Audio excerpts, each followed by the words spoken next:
My near-death experience was in 1975, and I was 19 years old. I was brought into the hospital dead on arrival, and my experience began when they were removing me from the vehicle I was brought to the hospital in, put on the gurney, and I separated from my body. I was up above this scene, and I could hear the nurse say, "She does not have a pulse, she does not have a pressure." And then I followed the gurney into the hospital, into the emergency room where they were working on the body. And I was up above this scene in the hospital.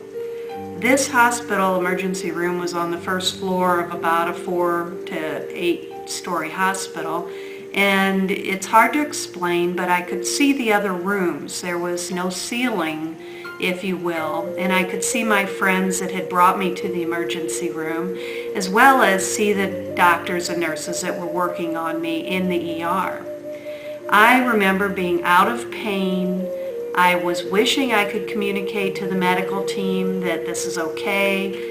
You do not need to save this girl. I was happy. I was in peace. I was in knowingness.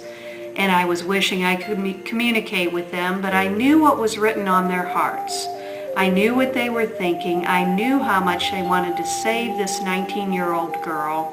And I was shot through with compassion for the medical team, wanting to accomplish this task. And with that, I was re-entered into my body, and the nurse said, "I have a pulse, I have a pressure." And what I want to share briefly is that you need to understand that even though you believe someone is dead, that they can still hear you, they still know what's written on your heart, and that's important to remember.